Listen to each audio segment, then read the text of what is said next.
अस्सलाम वालेकुम वीवर्स, आज हम आपकी खिदमत में हाज़िर हुए हैं एक नई दवाई रेज़मेट्रोम के सिलसिले में, जिसको मार्च 2024 में एफडीए ने अप्रूव किया है। इंडिकेशन की इस ड्रग की बहुत सारे कन्फ्यूजन के सवालात हैं इसको लेके। बहुत सारे जो हमारे कंसल्टेंट्स हैं, इवन गैस्ट्रोएंटरोलॉजिस्ट्स हैं, वो इसको रिकमेंड कर रहे हैं फैटी लिवर डिज़ीज़ में। बेसिकली ये फैटी लिवर डिज़ीज़ की मेडिकेशन नहीं है। बुनियादी तौर पर इसको लॉन्च किया गया था non cirrhotic metabolic dysfunction associated steatotic liver disease के F2 या F3 यानी जो फाइब्रोसिस की स्टेज है, वहाँ पे बेसिकली इनको रिकमेंड किया गया था। अब अगर किसी पेशेंट को फैटी लिवर है, ज़रूरी नहीं है कि उस पेशेंट को साथ में फाइब्रोसिस भी हो। उसके लिए आपको अलग से फाइब्रो स्कैन कराना पड़ता है, और फाइब्रो स्कैन में भी अगर आपको F1 फाइब्रोसिस आती है, तो उसके लिए आपको दवाई देने की ज़रूरत नहीं होती। जो F2 या F3 जो स्टेज 2 और स्टेज 3 है फाइब्रोसिस के, बेसिकली इन स्टेजेस की ये दवाई है, और उसी में एफडीए ने अप्रूव किया है। इसका मैकेनिज्म ऑफ एक्शन जो है बहुत यूनिक है। जो बीटा रिसेप्टर्स है, थायराइड हार्मोन रिसेप्टर्स, उनको बेसिकली जाके ये स्टिमुलेट करता है, और जो बॉडी की ओवरऑल मेटाबॉलिज्म है उसको ये इन्हांस करता है।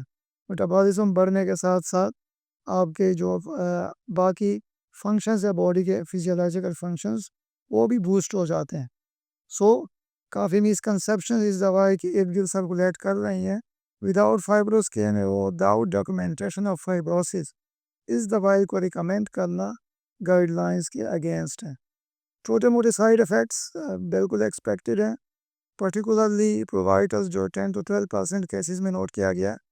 GI side effects and stomach से रिलेटेड डायरिया, वोमिटिंग की तरह बाज़ अवक़ात जो लिवर के एंजाइम्स हैं, एएलटी, एसटी, बिलिरुबिन बाज़ अवक़ात बढ़ जाता है, मामूल से ज़्यादा बढ़ सकता है। और कुछ लोगों में नफ्सियाती मसले या दिल का घबराना, इस किस्म के मसले भी नोट किए गए। जहाँ तक बात है इस ड्रग की सेफ्टी की, तो अभी तक जो पेशेंट्स जिन पेशेंट्स को डिकम्पेंसेटेड लिवर डिजीज़ है, उनमें इस ड्रग की कोई रिकमेंडेशन नहीं है। मैंने स्टार्ट में आपको बताया कि नॉन सीरोटिक यानी उन पेशेंट्स में जहाँ पे अभी तक सिरोसिस डेवलप नहीं है। अगर सिरोसिस डेवलप हो गई है, डिकम्पेंसेशन हो गई है, तो उन केसेस में दवाई रिकमेंडेड नहीं है।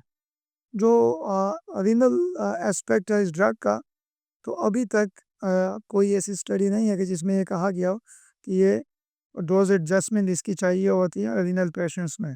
ऐसा कुछ नहीं है। चाइल्ड क्लास क्लास ए या बी जो लिवर डिजीज़ है, उनमें भी ये दवाई सेफली दी जा सकती है। सो ये कुछ गुजारिशात थी इस दवाई को लेकर कि हर फैटी लिवर डिजीज़ को रेज़मेट्रोम की दवाई की ज़रूरत नहीं होती। स्टेजेस देख के बाकायदा तौर पर फाइब्रो स्कैन करा के उसके बाद ये दवाई दी जा सकती है, और ये गाइडलाइंस के अकॉर्डिंग हम देते भी हैं। Thank you.